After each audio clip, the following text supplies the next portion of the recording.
Welcome back to the Franklin Sussex Automobile, Franklin Sussex Hyundai Sports Beat. We're enjoying an off-camera laugh here because my toilet overflowed this morning. I had to get a plumber in. Water damage downstairs. Got to call Alex Aguado over there at State Farm. Hello, Alex Aguado. But anyway, we're here with Dan Cleary, who's going to talk basketball and more pleasant issues. That's what we're here for. Yes. We're here at the world-famous Auto Mall, and you got your basketball preview, right? Yeah, we're going to start off with the boys, and we'll start off in the Colonial Division. Just real quick, the changes happened in the fall with soccer, but also in basketball, so get you updated. Newton leaves the Colonial Division, goes to the Freedom. Sussex Tech leaves the Freedom, goes to Colonial. Jefferson leaves the Freedom, goes up to the American. Vernon goes from the American down to the Freedom, so we're all caught up. So let's start in that Colonial Division. We'll go to Sussex Tech. Last year they went 2-20. They have a new coach, Andrew Carbone, who played at Hackettstown. He graduated only a few years ago. Well, a few years ago to me. I'm an old man. 2008. He was a very good player for Coach Mike McDonough. He also was an assistant there. So he's excited about taking over the program. He's got some kids back that he's looking to count on. Stephen Hamler, Justin Aguilar, Adam Kuman, Zach Clausen, Paul LaTrenta, James Ostertag. And, playing in the Colonial Division, they don't have to play Hackettstown twice. They don't have to play High Point twice. Jefferson last year, they had to play twice. So it's a more competitive scenario for the Mustangs as they look to improve on the 2 wins, and they'll also play that full complement of technical schools as well. So, with the kids coming back and Andrew Carbone, he feels that he's got some things going on. There's some wins on the table there. The next team we're going to talk about in the Colonials of Pac-On, Mike Farrell back for his second year. He was the head coach for North Warren for several years. He lost some good kids at graduation, John McCluskey, Anton Pisano, who was a very good guy down low, and Andrew Nee. But he's got Drew Giordano back, Joe Walthor, Armando Santiago, James O'Brien, who saw some time last year. So they might struggle a little bit. They went 7-18 last year, but Mike likes his team's work ethic. He's got some young kids he thinks can contribute. But a big thing going on at Pac-On January the 7th. Mark your calendars, 2017. They're going to have the Pac-On basketball showcase. They're going to have 6 games at that beautiful, spacious gym in a Pac-On, starting at 10:15. They're going to have 2 girls' games and then boys' games after that. Hanover Park's going to play Sparta, and another game that's of interest, Morris Hills and Newton will cap that night. So mark your calendars, January 7th, an all-day basketball event at a Pac-On High School. The next team I want to talk about in the division is Wallkill Valley. Mike Lupo, longtime coach at Kittatinny, he was an assistant last year to Billy Connors. He takes over the Wallkill Valley program. Wallkill last year also went 7-18.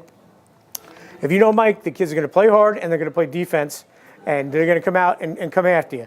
Mike's a fiery guy. He gets the kids going. He's got some good talent coming back. Bryce Falk, Matt Christmas, who can shoot lights out, Jake Deanda, Ben Muller, Patrick Ryan, and a kid who I really like, terrific football player as well, Dylan Harlos as well as a good baseball player.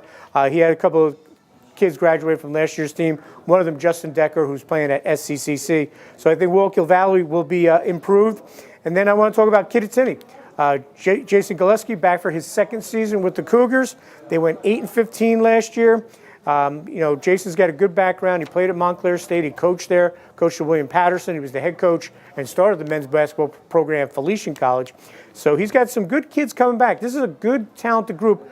Hopefully it'll translate into more wins for the Cougars. Jay Zellner, Kevin Plath, Nick Geimer, Ryan Rigby, John News, and Justin Brennan are back. In fact, Drew Walker from last year's team, he's playing at Montclair State. It's not too often that Kittatinny has a kid go on and play college basketball. But congratulations to Drew Walker, who last year shot lights out. If you remember him, he was one of the top 3-point shooters around.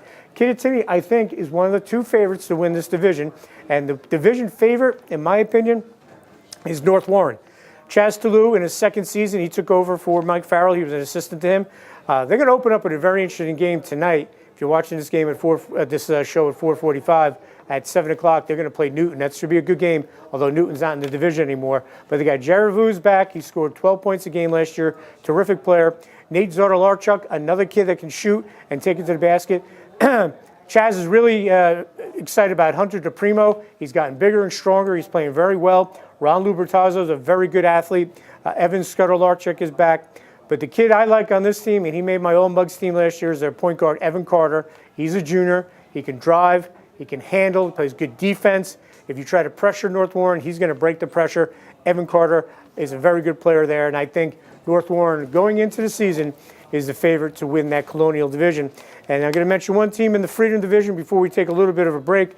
In the Freedom Division, a familiar face, Muggs, back in town, Dan Moylan.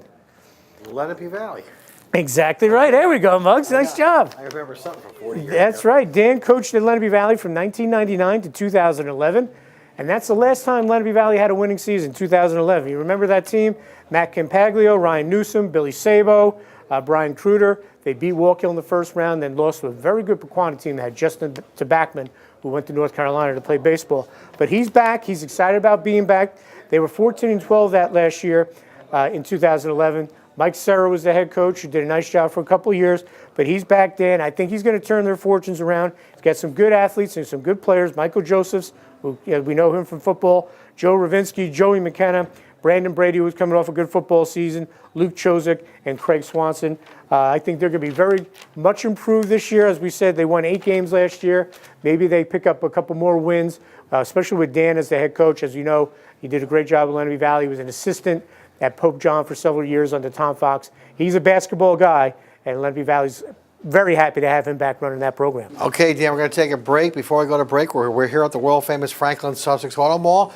I want to tell you, Mountain Creek ski area is now open. Mountain Creek, the #1 ski area in this whole region. Nobody better in Pennsylvania. Mountain Creek is #1, and they're a big sponsor here on the Sports Beat. Let's take a commercial timeout.